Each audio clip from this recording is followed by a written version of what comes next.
Di sebuah malam bulan sabit, di desa Karangjati, terdengar suara aneh. Siulan panjang dan gemertak roda besi di atas rel yang sudah lama ditelan semak belukar. Warga yang masih terjaga hanya bisa saling berpandangan di balik jendela, mengunci pintu, dan berdoa agar malam itu segera berlalu. Semua orang tahu rel itu sudah mati, tapi sesuatu masih melintasinya. Pak Seno, seorang pensiunan tentara, menerima tawaran menjadi mandor baru di pabrik gula Karangjati. Pabrik itu hampir bangkrut, hanya mesin-mesin tua, bau tebu asam, dan kenangan kejayaan masa lalu yang tersisa. Untuk menyelamatkan pabrik, pemiliknya berencana membuat wisata sejarah. "Kita perlu bersihkan gudang tua itu," kata Pak Seno, menunjuk bangunan beratap seng berkarat di belakang pabrik.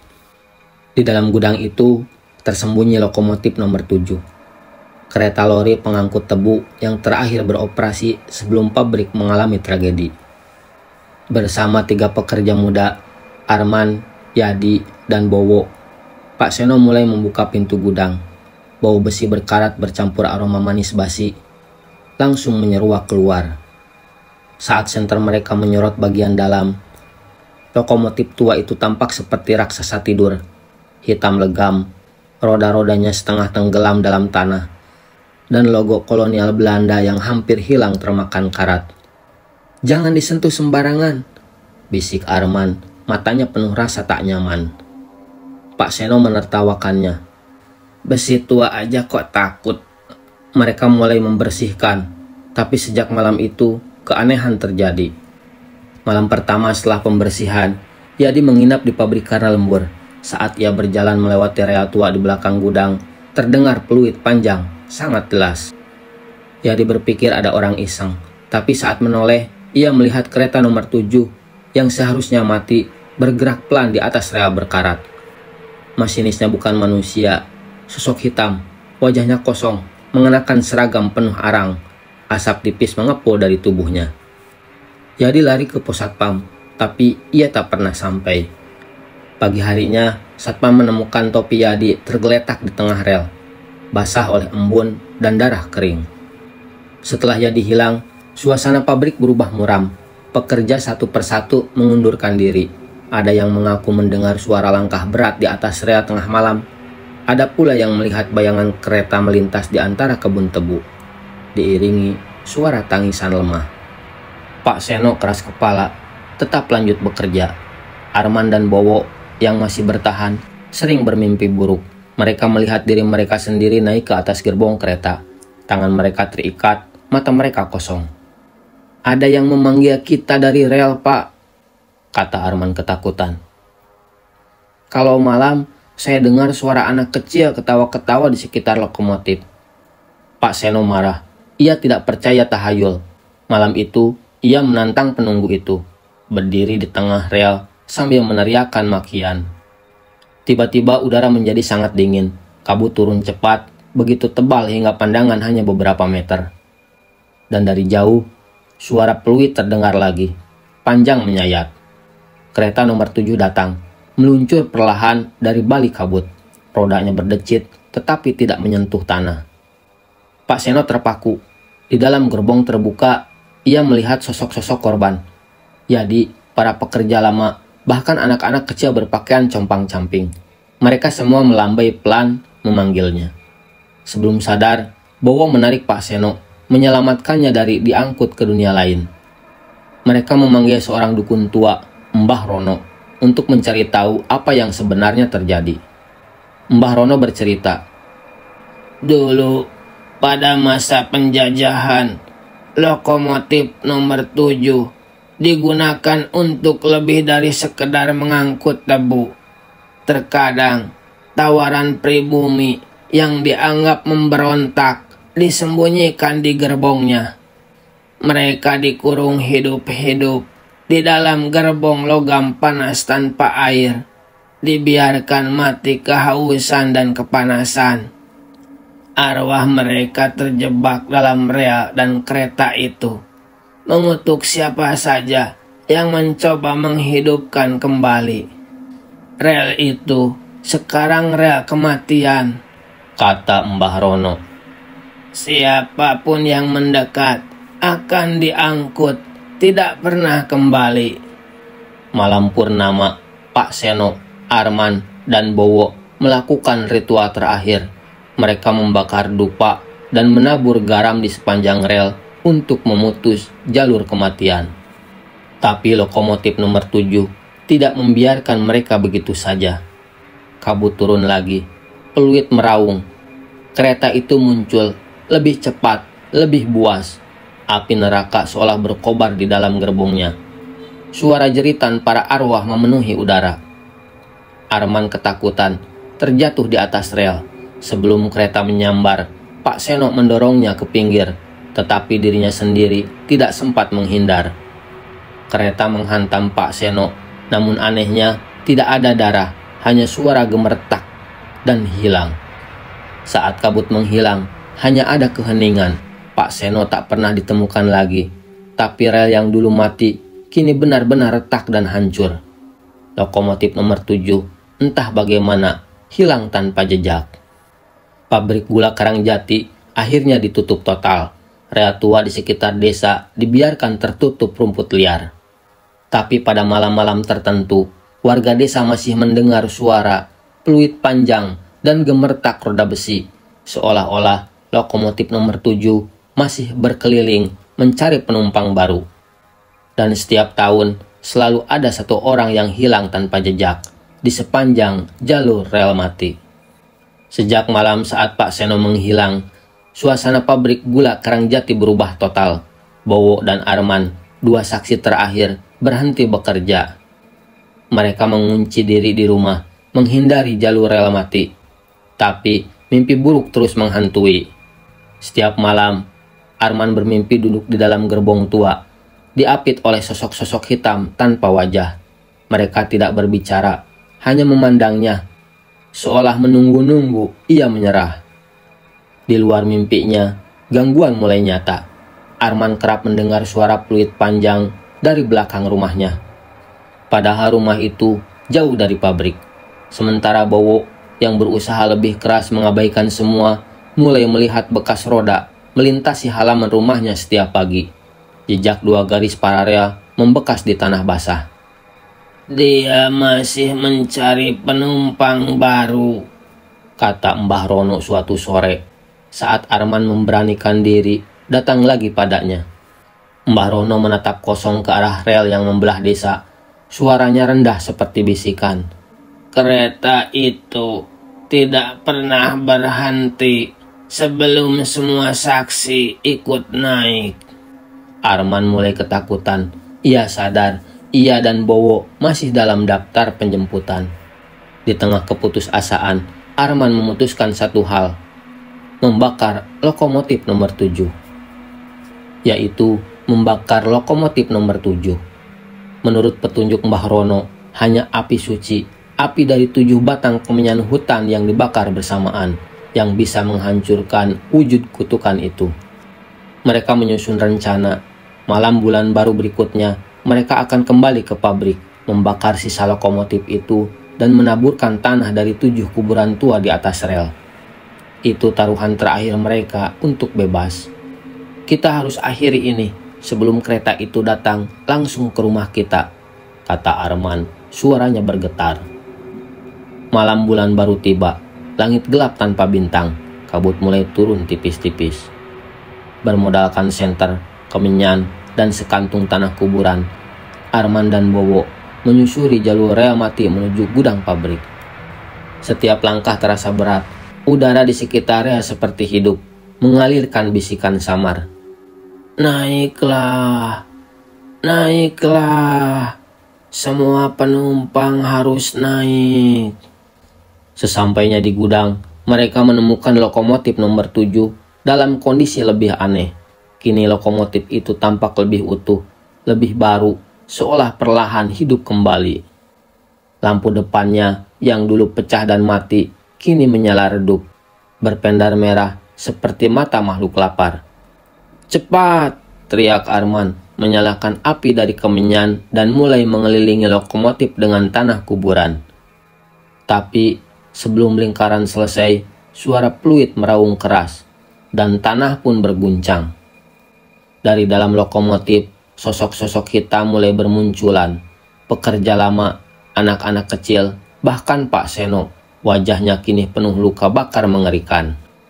Pak Seno melangkah maju, tangannya terulur ke arah Arman dan Bowo, sambil berkata, "Ayo, ikut naik, kita semua sudah menunggu."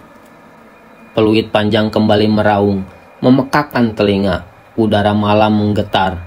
Kabut tebal berputar-putar di sekitar Arman dan Bowo, membuat dunia seolah menyempit hanya di antara mereka, lokomotif nomor 7 dan makhluk-makhluk hitam yang perlahan mendekat.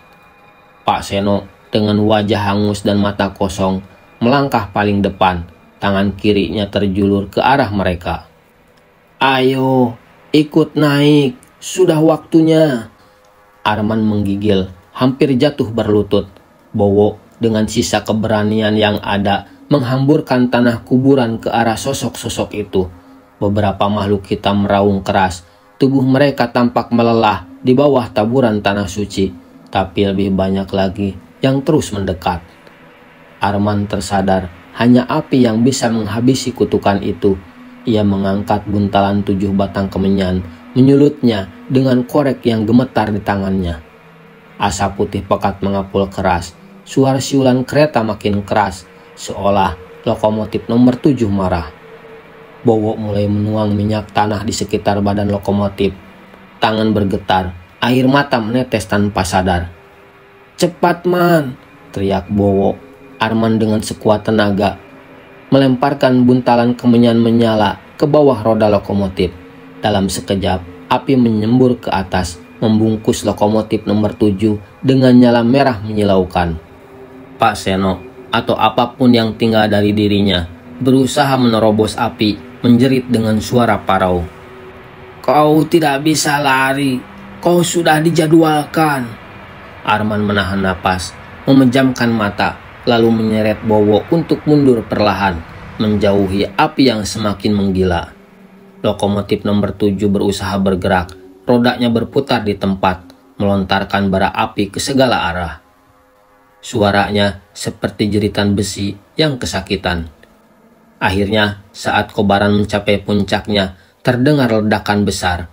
Lokomotif nomor 7 hancur berantakan, pecah menjadi ribuan serpihan besi panas yang berterbangan ke udara. Sosok-sosok hitam menjerit, larut dalam kobaran, menghilang satu persatu. Peluit terakhir terdengar panjang, melengking, lalu hening, benar-benar hening. Di pagi hari, Arman dan Bowo tergeletak di tanah kelelahan. Kabut perlahan menghilang, menyisakan langit fajar yang pucat. Rea tua di hadapan mereka kini pecah menjadi 2, menganga seperti mulut luka. Sisa-sisa lokomotif nomor 7 hangus, tak terbentuk. Mereka berdua saling pandang, mata merah, wajah berdebu. Tapi ada kelegaan di sana, kutukan itu akhirnya berakhir. Seminggu setelah malam pembakaran lokomotif nomor 7, hidup di desa Karangjati mulai perlahan normal.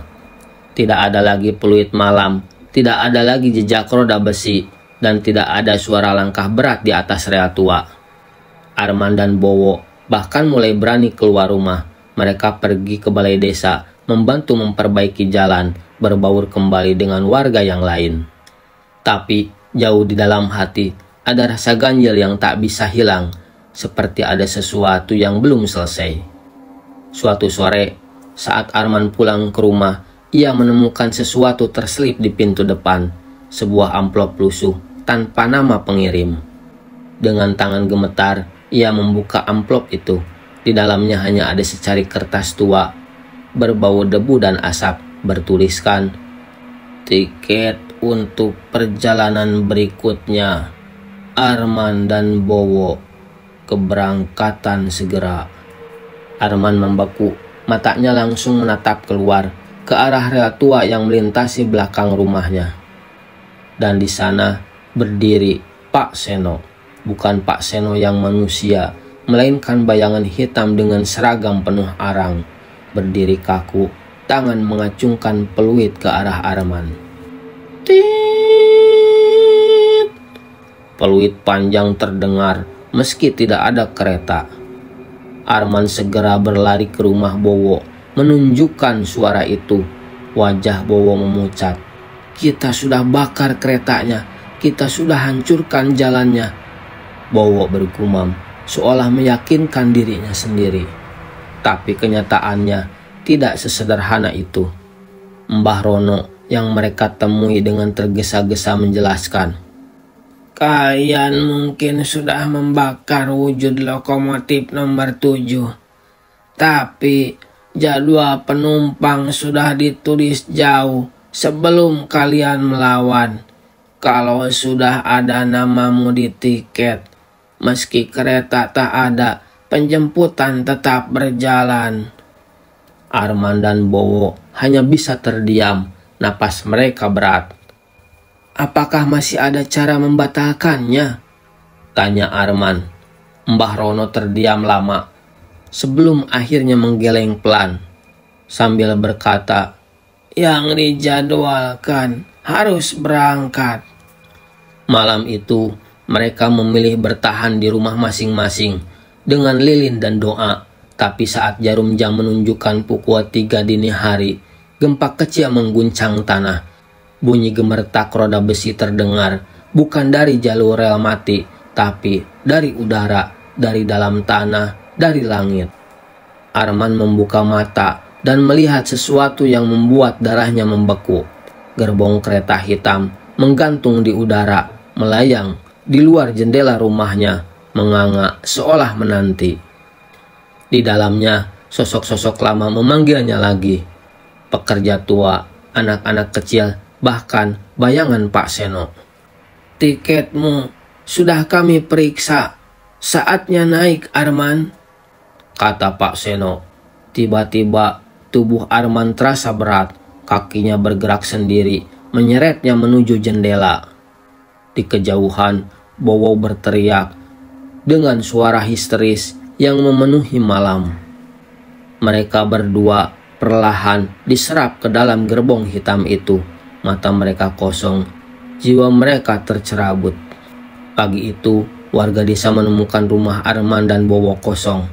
Pintu rumah terbuka, lampu masih menyala, sarapan di meja belum tersentuh. Dan di halaman belakang, tepat di atas tanah, tampak 2 garis bekas roda kereta membelah embun pagi mengarah ke rel tua yang sudah mati. Di ujung rel, di bawah sinar matahari lemah, tampak sekelebat bayangan kereta hitam perlahan menghilang ke dalam kabut. Desa Karangjati kembali sunyi, tapi bukan sunyi yang tenang, melainkan sunyi yang berat. Seperti dada seseorang yang tahu rahasia mengerikan, tapi tidak mampu mengucapkannya. Warga hanya berbisik-bisik tentang hilangnya Arman dan Bowo. Ada yang bilang mereka melarikan diri. Ada yang bilang mereka dijemput oleh sesuatu yang sudah lama mengintai desa ini. Tapi satu hal yang semua orang tahu, rel mati itu tidak benar-benar mati. Beberapa anak kecil mulai mengeluh melihat bayangan besar melintas di sawah, tepat di jalur lama rel. Malam-malam tertentu, orang-orang yang melintas dekat pabrik kosong mengaku mendengar peluit panjang, seperti kereta tua yang menjerit minta diberi jalan. Bahkan pernah satu malam, seorang petani menemukan setumpuk tanah basah di tengah jalan. Tanah yang basah bukan karena hujan, melainkan basah oleh darah. Kisah-kisah lama mulai bermunculan kembali tentang kereta pengangkut yang mencari penumpang, tentang daftar nama yang sudah ditulis sejak pabrik itu pertama kali berdiri. "Kereta itu," kata Mbah Rono suatu malam, "bukan hanya mengangkut tebu, tapi juga mengangkut jiwa."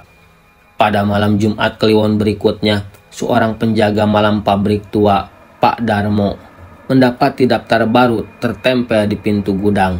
Daftar itu berdebu, bertuliskan huruf kuno, hampir pudar, tapi beberapa nama masih bisa terbaca. Arman, Bowo, Darmo, Siti, Mulyono, Widya. Pak Darmo mundur ketakutan. Matanya membelalak saat melihat namanya sendiri di baris ketiga. Dan di bawah daftar itu ada sebuah kalimat kecil yang hampir tidak terbaca. Rea tidak pernah mati. Jadwal selalu berjalan. Malam itu, Rea tua Karangjati yang sudah penuh rumput dan karat bergetar sendiri, tanpa ada kereta nyata, tanpa ada suara roda besi, hanya getaran yang membuat kaca-kaca rumah berderak, membuat anjing-anjing menggonggong ketakutan. Dan di tempat jauh, di balik dunia manusia, kereta hitam perlahan meluncur lagi. Gerbong-gerbong kosong siap diisi, peluit ditiup memecahkan keheningan desa. Karangjati kembali dalam daftar, dan tak ada yang tahu siapa yang akan dipanggil selanjutnya. Di dunia yang tak tersentuh cahaya matahari, di antara kabut yang tak pernah reda, sebuah kereta hitam melaju tanpa henti, tidak di atas rel, tidak di atas tanah, melainkan mengambang di antara batas dunia hidup dan mati. Gerbong-gerbong tua berderit, membawa penumpang-penumpang bisu, Arman, Bowo, Pak Seno, dan puluhan lainnya. Mereka duduk diam, menatap kosong keluar jendela, melihat pemandangan dunia yang sudah mereka tinggalkan. Sawah yang membusuk, desa yang perlahan lenyap, wajah keluarga mereka yang menangis di antara kabut. Tapi tidak ada jalan pulang, tidak ada stasiun tujuan. Hanya perjalanan yang terus dan terus selamanya. Di tengah gerbang, sesekali lewat sosok kondektur, bajunya lusuh, wajahnya kabur seperti kabut tebal. Kondektur itu memeriksa tiket mereka, tiket yang bertuliskan nama mereka dalam huruf membara. Bagi yang tidak menyerahkan tiket, kondektur akan merenggut jiwa mereka, menjadikannya bagian dari mesin lokomotif yang berkarat. Arman dan Bowo dengan mata kosong memegang erat tiket mereka. Tapi di dalam hati mereka tahu tak ada pemberhentian berikutnya, tak ada pengampunan, tak ada pintu keluar. Sementara itu, di dunia manusia, desa Karangjati perlahan mulai pudar dari peta. Tanah di sekitar pabrik tua menjadi tandus. Rea-rea tua yang berkarat kadang menghilang, kadang tampak kembali, seolah membuka jalur baru yang hanya bisa dilihat oleh mata-mata tertentu. Kadang malam-malam tertentu, beberapa orang masih mengaku mendengar peluit kereta di kejauhan. Kadang suara gemuruh roda yang berat melintasi tempat di samping mereka, meski tak ada apapun yang lewat. Dan setiap kali itu terjadi, biasanya seseorang hilang. Malam itu, seorang anak kecil di Karangjati bermimpi aneh. Dalam mimpinya, ia berdiri di tengah rea tua, melihat kereta hitam meluncur perlahan. Dari salah satu jendela gerbong, Arman menatap keluar, matanya berkaca-kaca. Ia mengangkat tangannya dan menulis kata-kata di embun kaca. Jangan pernah berjalan di rel mati. Jangan pernah mendengar peluit malam. Lalu kabut tebal menelan semuanya.